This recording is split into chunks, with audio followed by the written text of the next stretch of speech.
casa pra abrir a porta, uma mão ocupada, a outra com violão.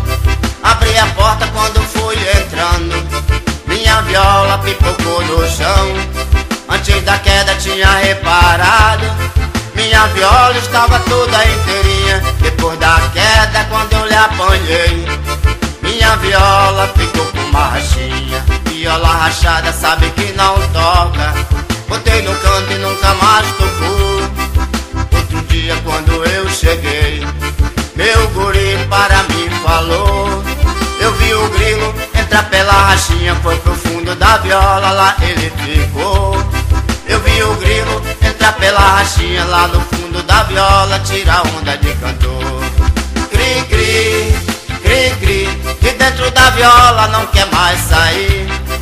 Cri, cri, cri, cri, entrou pela rachinha e não quer mais sair. O grilo pra gostar de toca, o grilinho pra gostar de toca, todo dia ele entra por dentro da rachinha, vai pro fundo da viola. O grilo pra gostar de ponga, o grilinho pra gostar de ponga, de tanto ele entrar por dentro desta rachinha, formou-se uma rachona.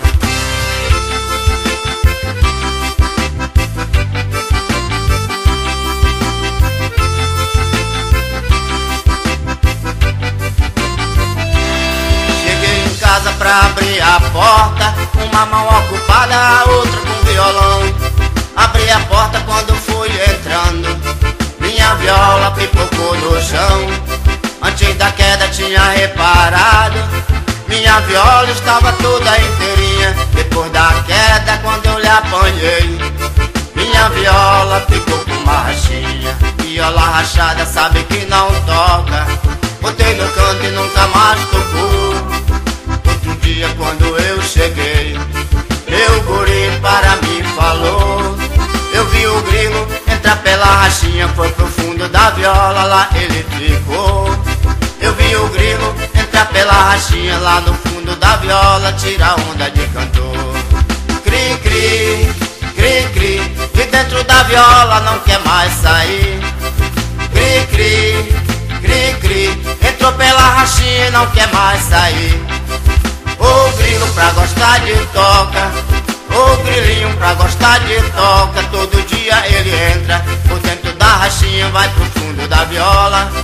O grilo pra gostar de ponga, o grilinho pra gostar de ponga, de tanto ele entrar por dentro desta rachinha, formou-se uma rachona.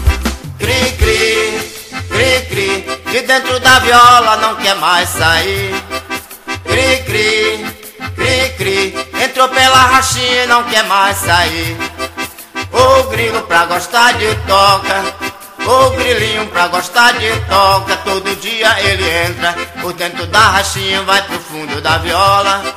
O grilo pra gostar de ponga, o grilinho pra gostar de ponga, de tanto ele entrar por dentro desta rachinha, formou-se uma rachona.